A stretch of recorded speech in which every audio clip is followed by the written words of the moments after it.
All right. Welcome, guys, to another live stream brought to you by your boy, Deluxe Man. Once again, I have to apologize for the lack of covers, overlays.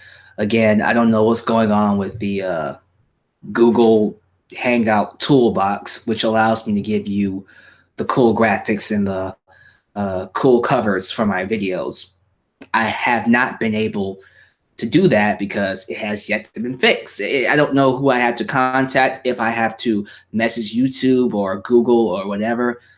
Regardless, you're just stuck looking at me plain old Deluxe Man with no cool cover. Hopefully that will be fixed soon. But regardless, we got a big broadcast tonight. We got some news coming in from WWE about 205 Live. We got a huge update about 205 Live. We got an NXT review. We have a discussion on Hideo Itami's tweet.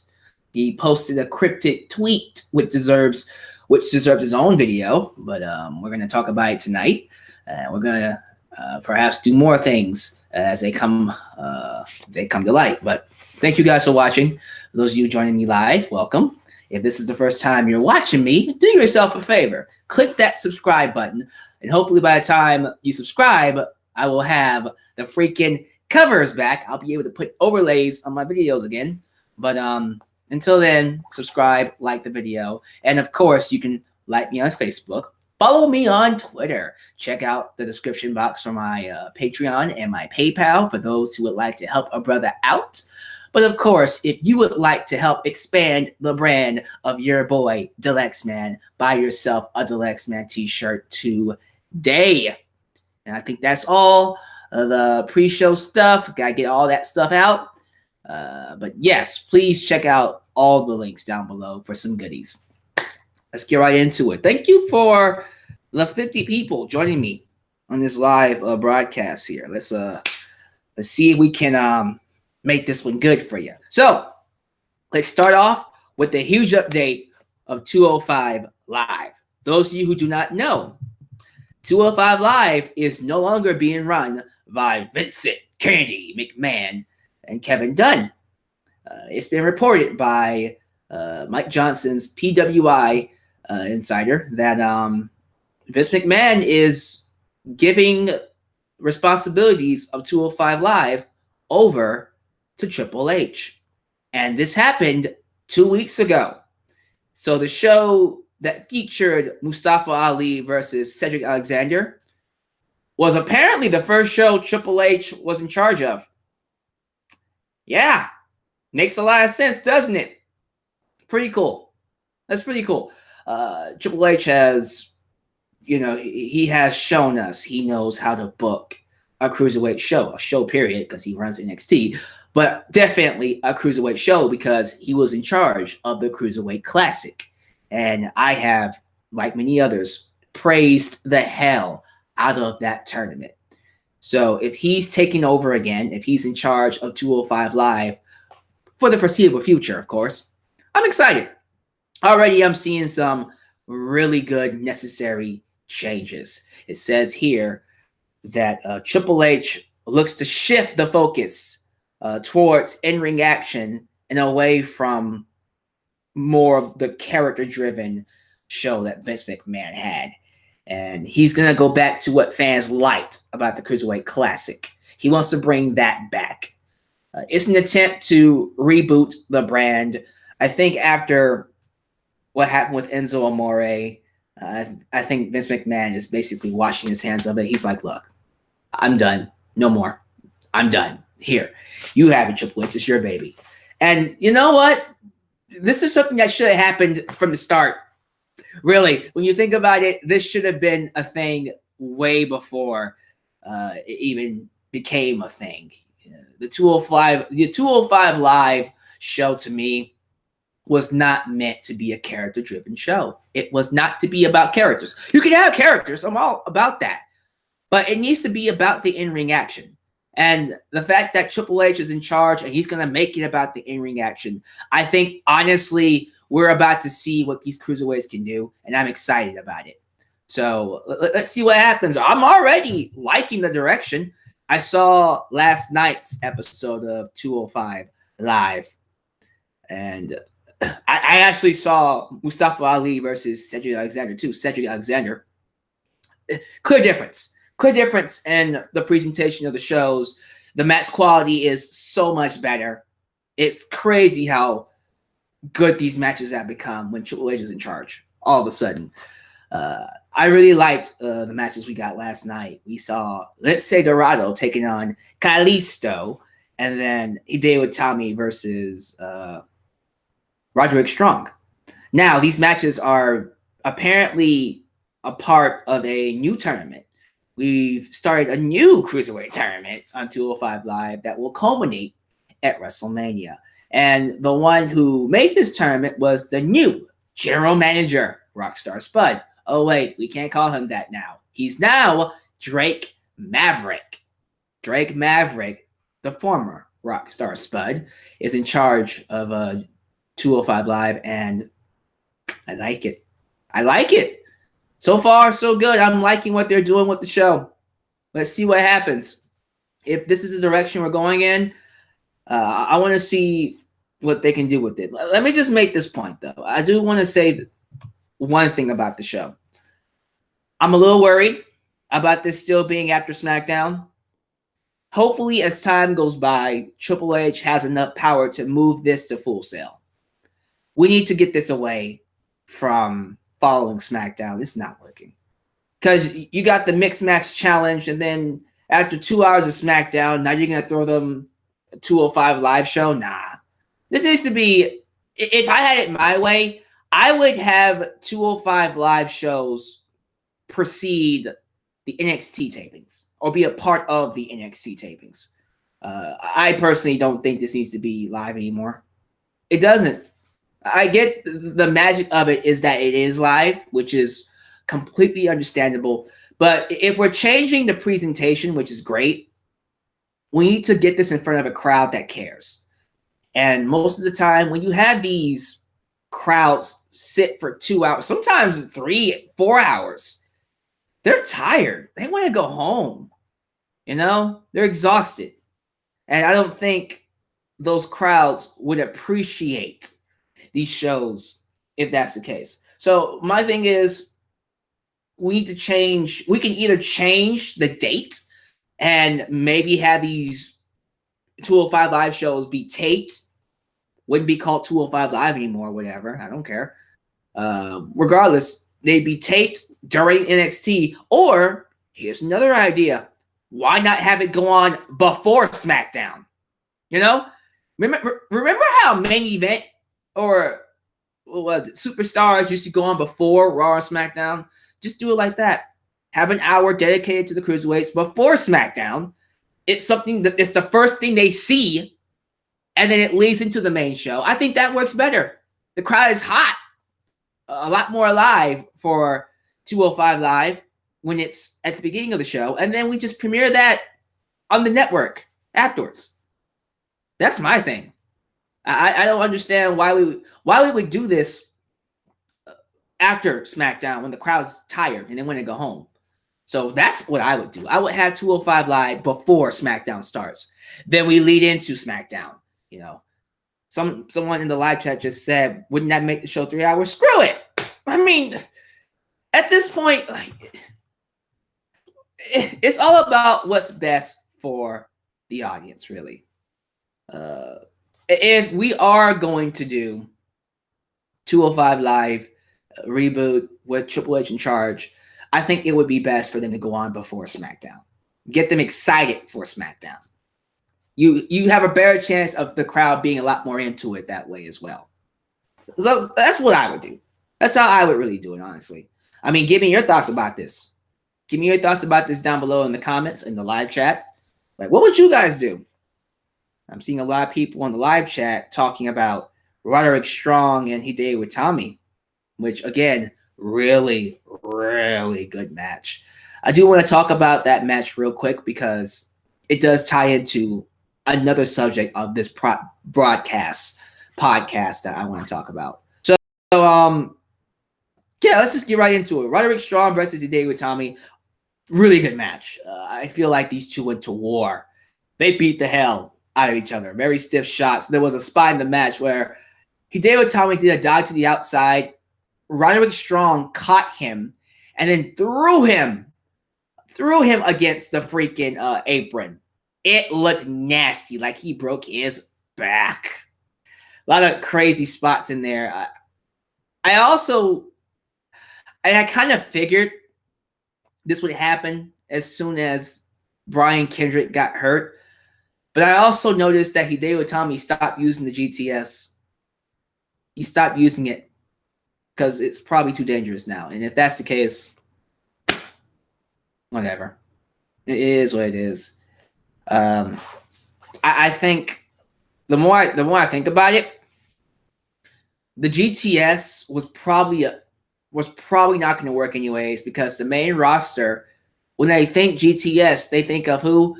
CM Punk. Although the GTS was originated from Kenta. It originated from Kenta, aka Hideo Itami. It is his move, and CM Punk took it and used it for himself.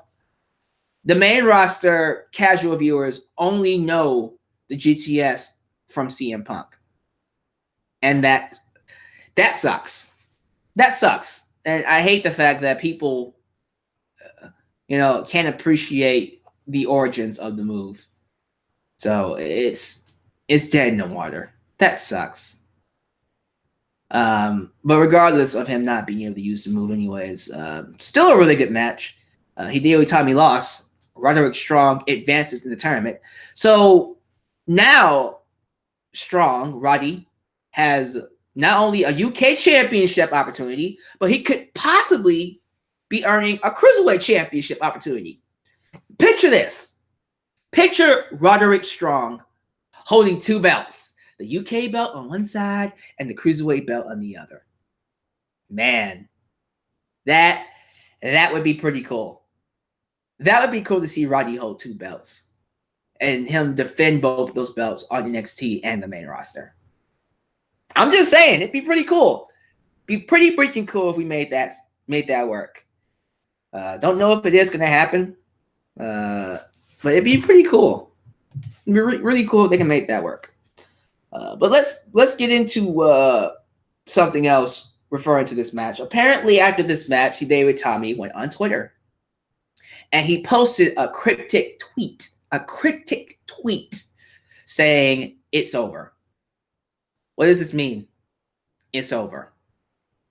Now, people are speculating that this means his run in WWE is done, like it's over, and he's leaving to go back to New Japan or Noah, wherever he wants to go.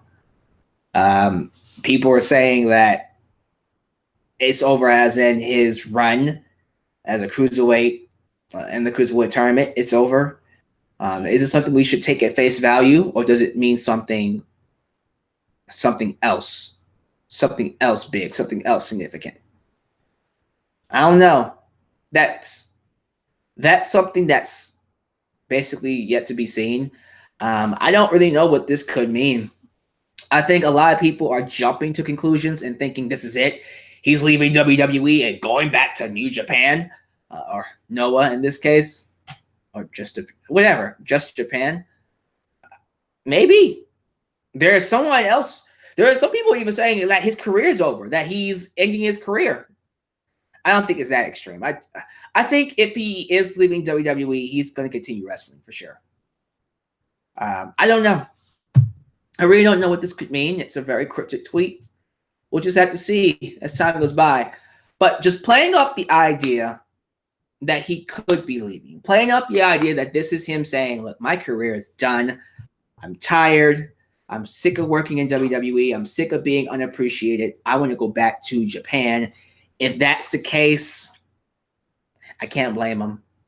I can't blame him. Hideo Itami, let me fix my camera real quick. There we go.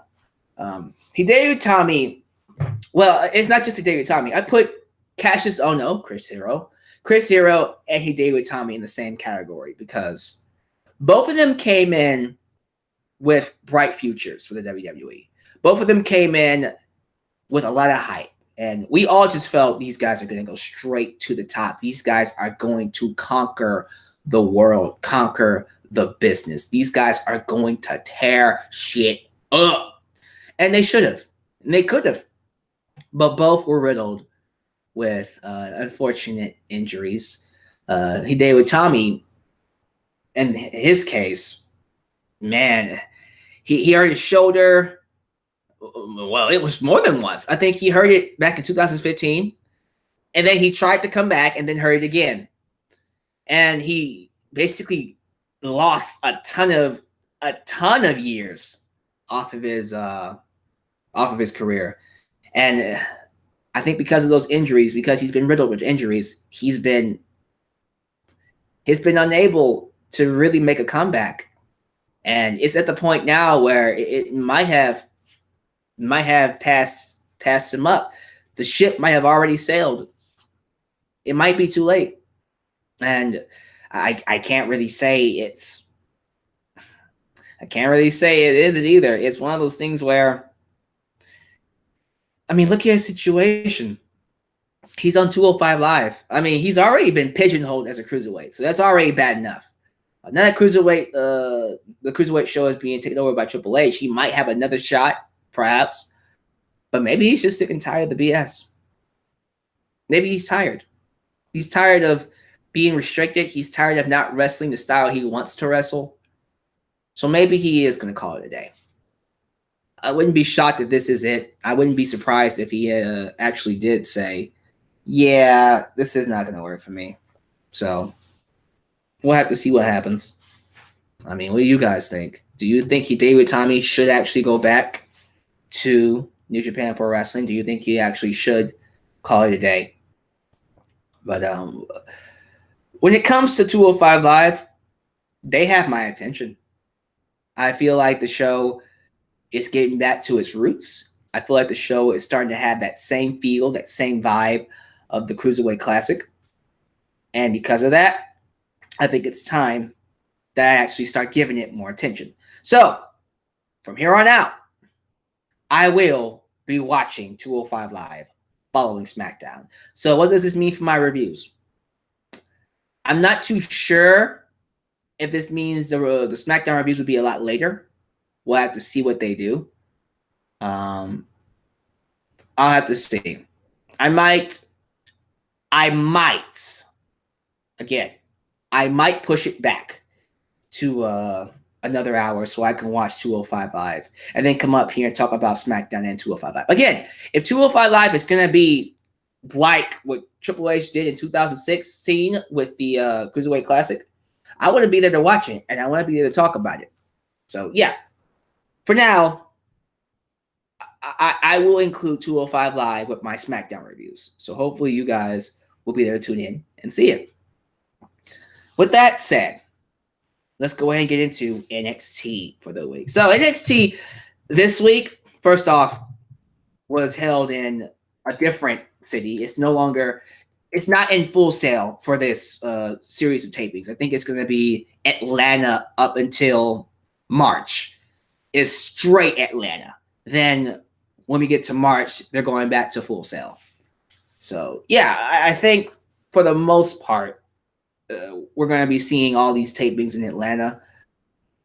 The show is really good. Man, it's really frustrating when I watch NXT. And the best shows are the ones where you aren't trying to nitpick it. You know, you watch some of these shows, especially Raw and SmackDown, and you go, I can write this better. I can write this so much better. And that is a sign of a bad show. When you yourself, as the fan, the person watching the show, go, I can write a better show than this. I don't feel like that with NXT. Rarely do I feel the need to go, I could have done this better with NXT. I don't. I watch the show and go, yep, that is exactly how it should be booked. Sometimes I'll watch the show and go, I would have never booked it like that. You are king. I will shut up and let you go to work.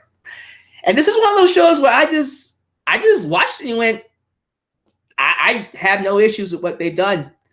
I'm really, really enjoying NXT. with the group of talents they have now. I'm enjoying the Undisputed Era. I'm enjoying Sanity. I'm enjoying Johnny Gargano, Almas, and Zelina. I'm enjoying Shayna Baszler, Dakota Kai, Ember Moon. I'm enjoying Heavy Machinery. I'm enjoying the Street Profits. I'm enjoying Lacey Evans. I'm enjoying even the people that I'm not all that into, like Tio Sabatelli and Riddick Moss. I'm enjoying them. I even like the new talent, Bianca Belair. Homegirl is talented as hell. You know, the shows are shows that I am, as a wrestling fan, really, really invested in, and I want to see what else is in store for us. So yeah, I'm all in with NXT. I've always been with NXT, but more than ever now, I'm very intrigued. And tonight's episode just solidified that. We open up with Sanity attacking the Undisputed Era.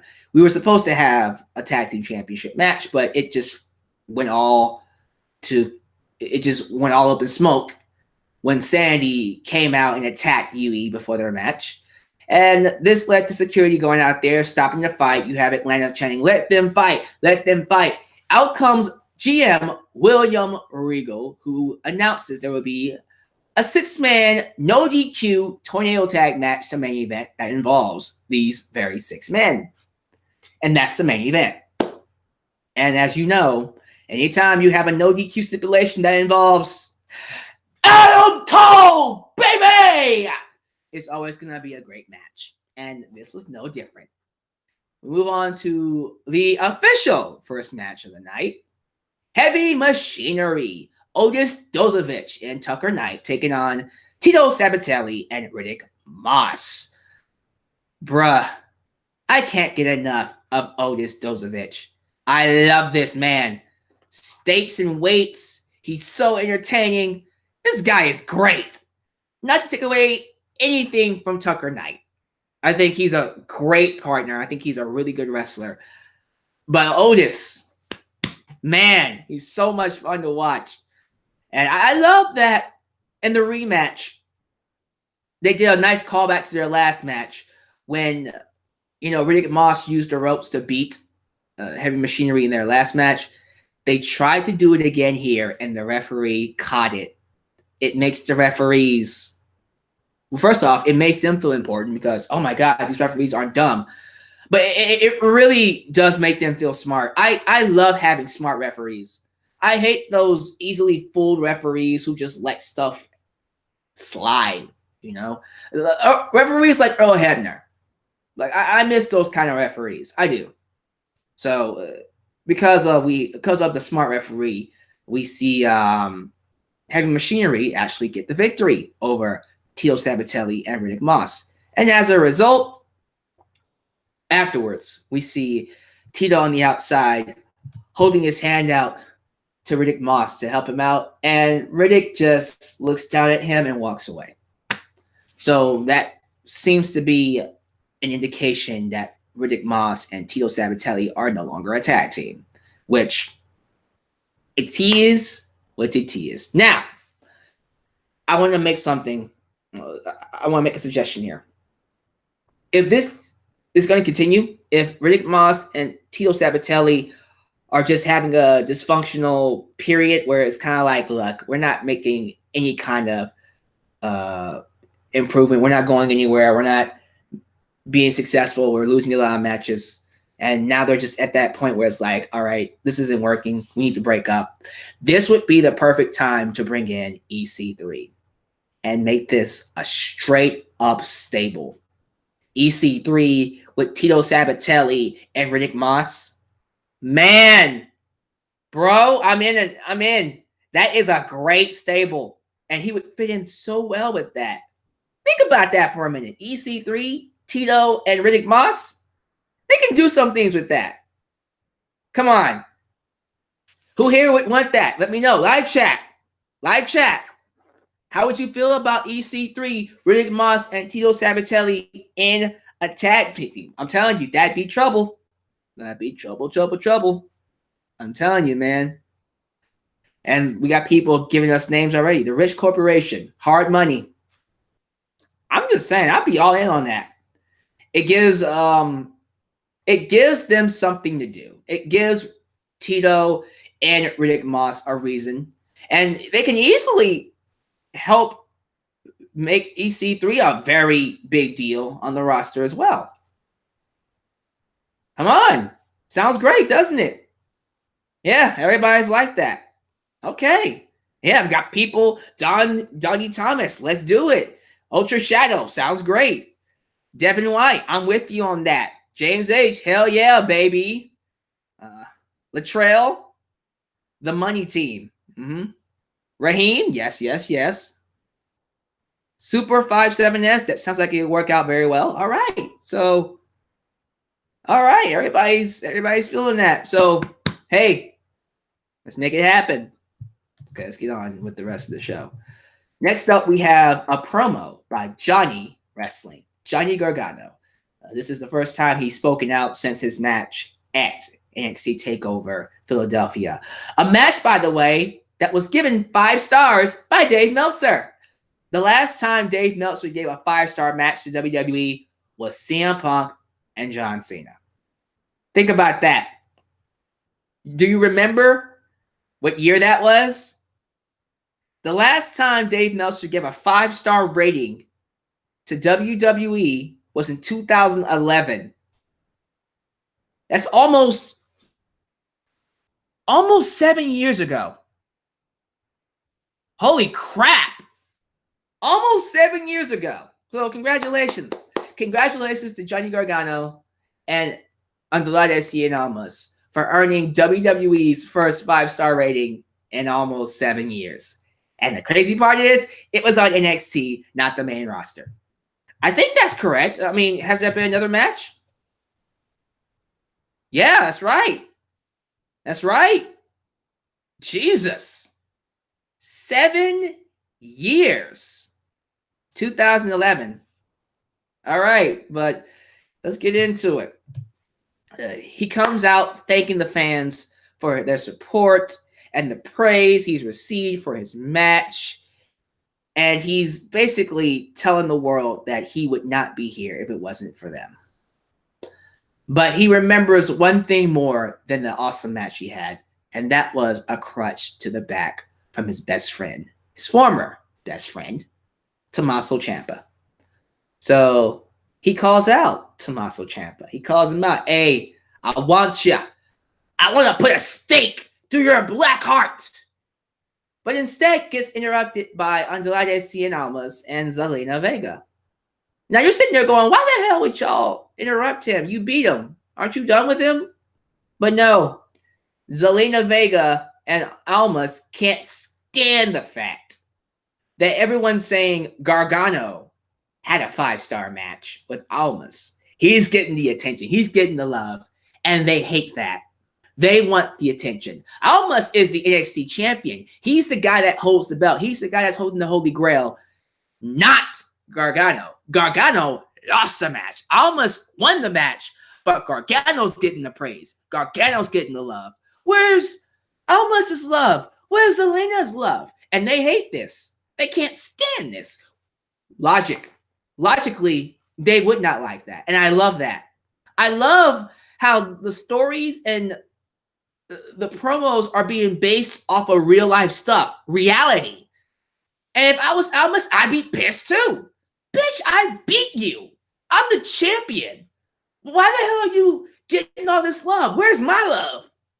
Makes a lot of sense. And then we start hearing the crowd chant, we want Candice, we want Candice. And then Zelina's like, oh my God, this bitch.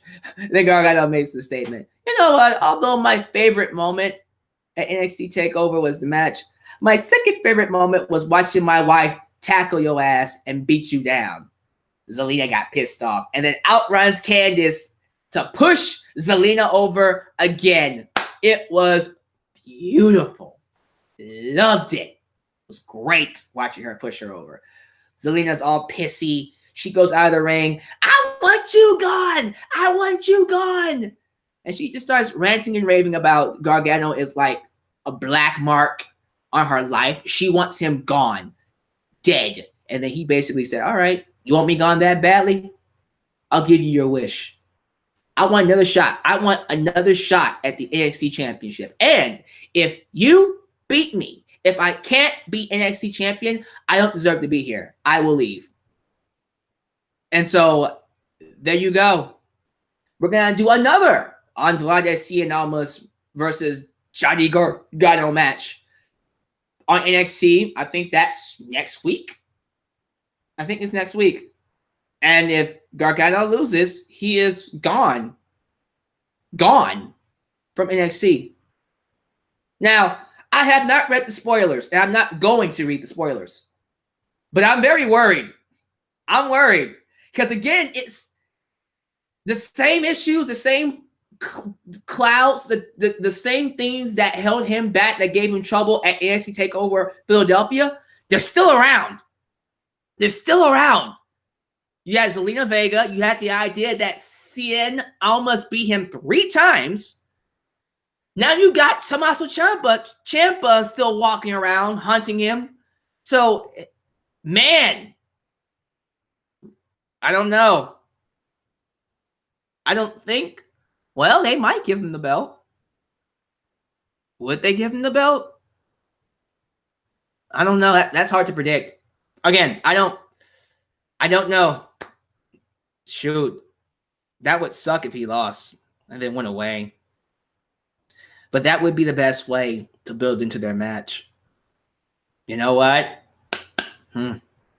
Gargano leaving and then coming back, and then he has to fight Gargano to get his job back. Kind of reminds me of Cody Rhodes in 2013 when he took on Randy Orton, and then he lost his job, and then he had to fight to get his job back. Maybe that's what they'll do. They'll have Gargano fight for the championship, get screwed out of it again, and then build into Gargano versus Tommaso Ciampa for Gargano's right to get his job back. And the only way he can get his job back is to beat Tommaso Ciampa. I don't know. But man, they don't do this stuff on the main roster, man. This is why NXT is so superior. This kind of stuff is what makes people care about the talents. Man, I'm intrigued. I want to see this match. I wonder what's going to happen.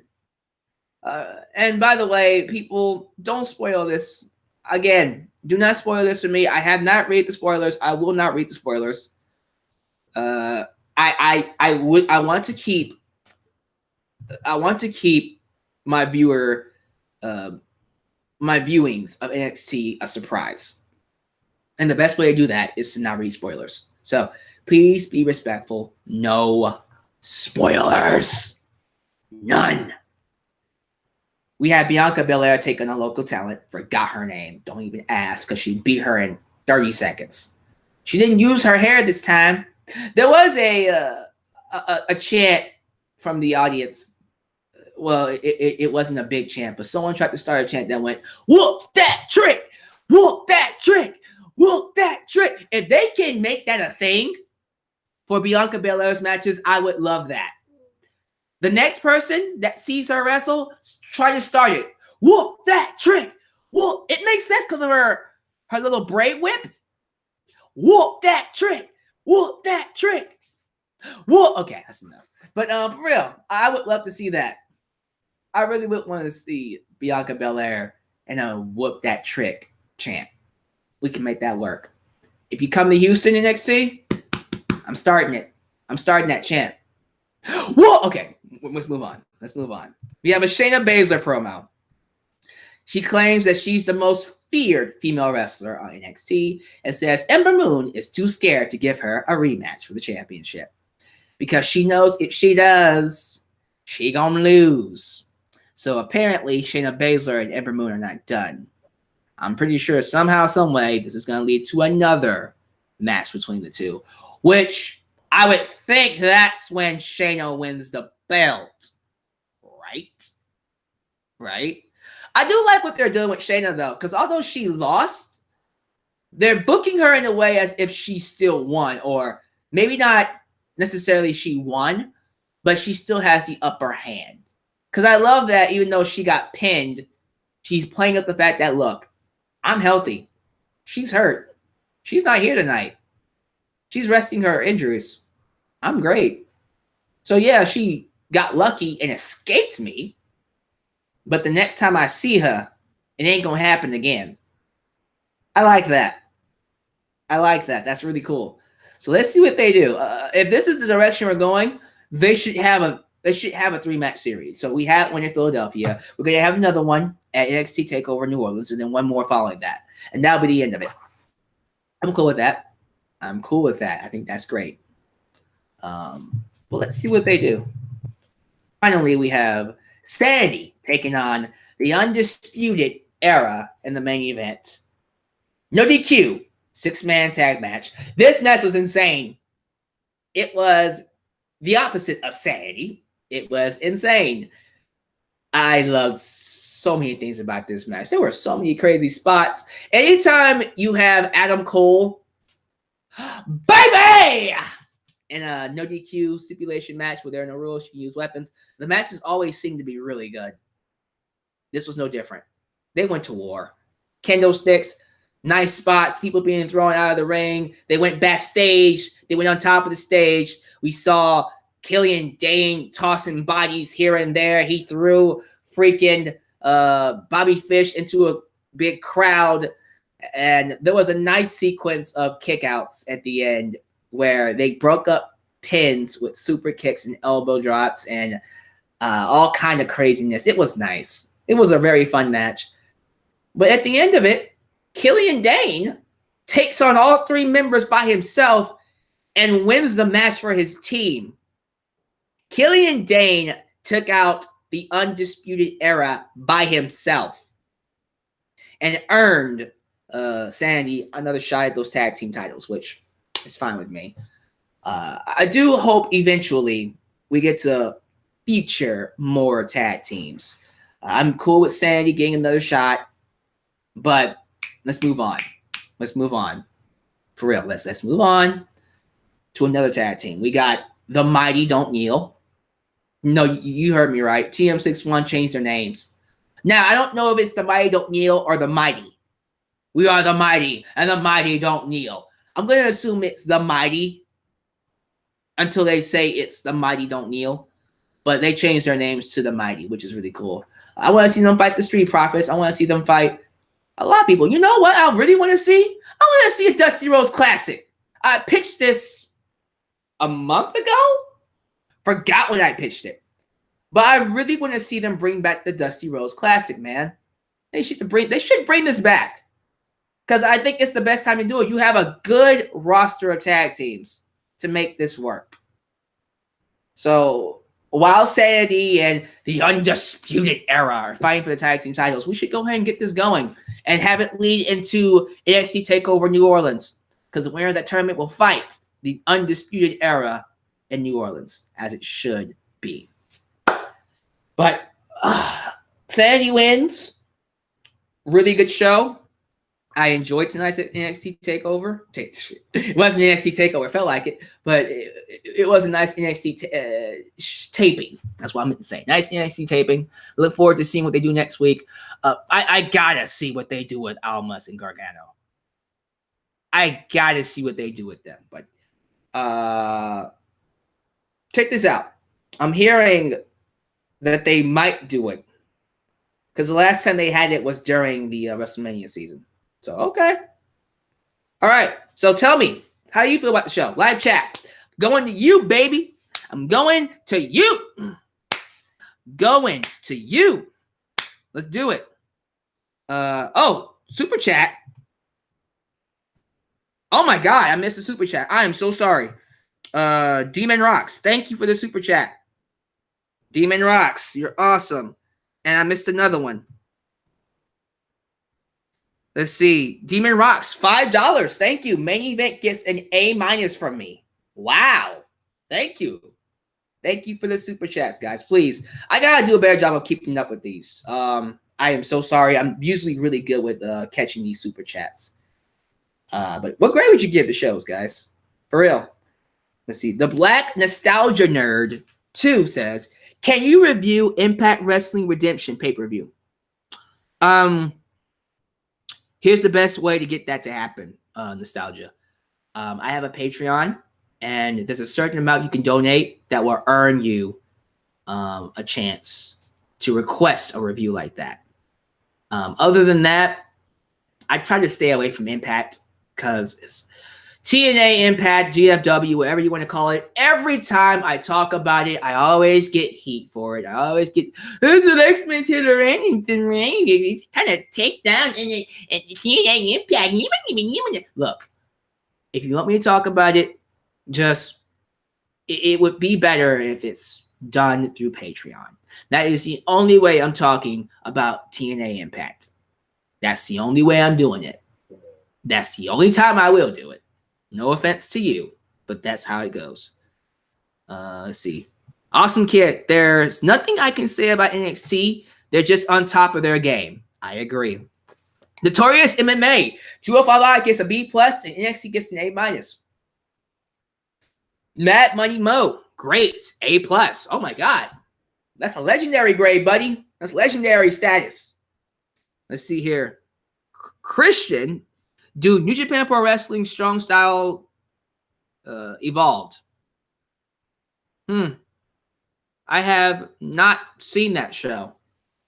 Did that come out this year? Let me know.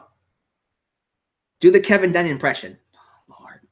And you wanna see me talk about Kevin Dunn as my big fat buffer bunny beaver teeth? Because bring you back. Oh, we're gonna take over WWE. I can't speak WWE Raw because we are the greatest.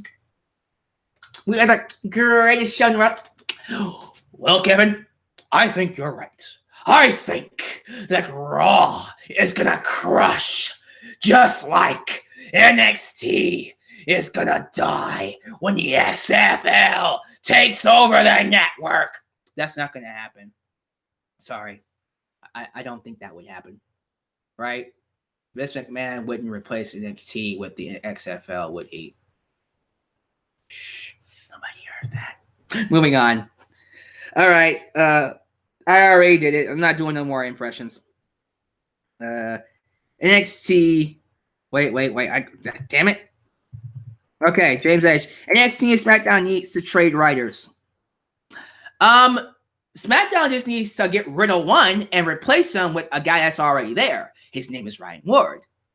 And we need to take Road Dogg and make him a promo coach. Help them cut better promos. Devin White, great show as usual. NXT is consistent with their shows, which makes it easily better than Raw and SmackDown. I give the show a solid B+.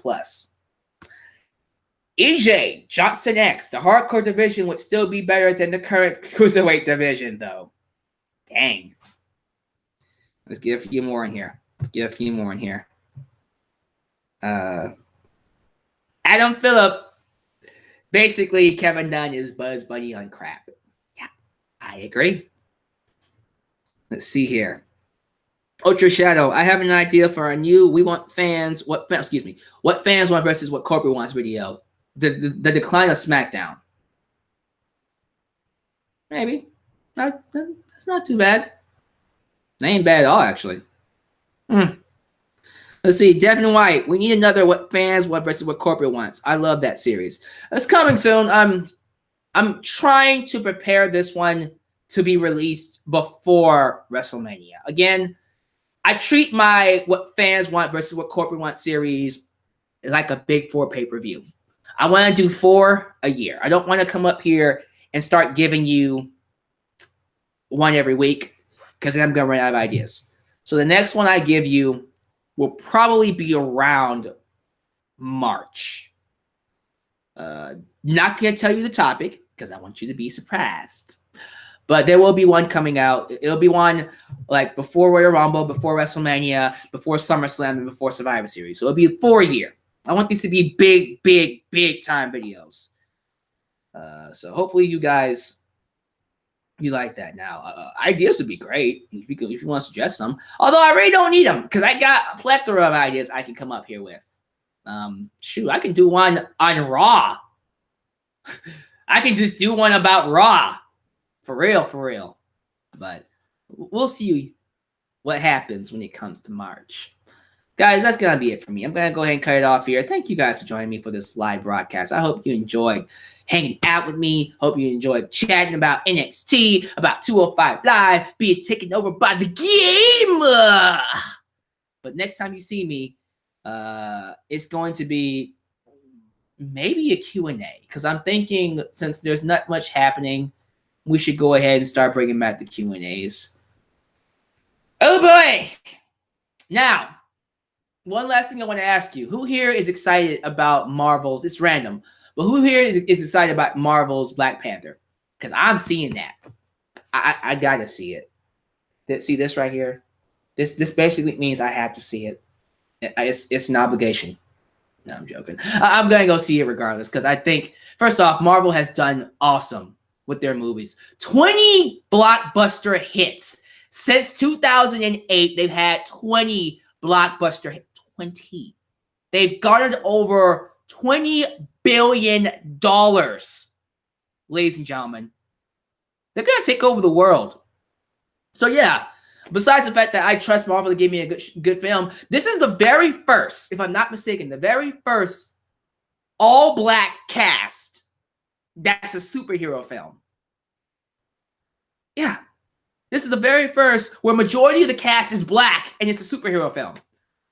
I can't wait. It's going to be awesome. I got to see it. Got to see it. But with that said, thank you guys for watching. I'll catch you guys next time right here. And your boy, Deluxe Man's World. I'm signing out. But before I go, I want to do this one more time because I feel like it. This is for you. Ooh, Adam Cole, baby! Good. Let's get out of here. Peace out.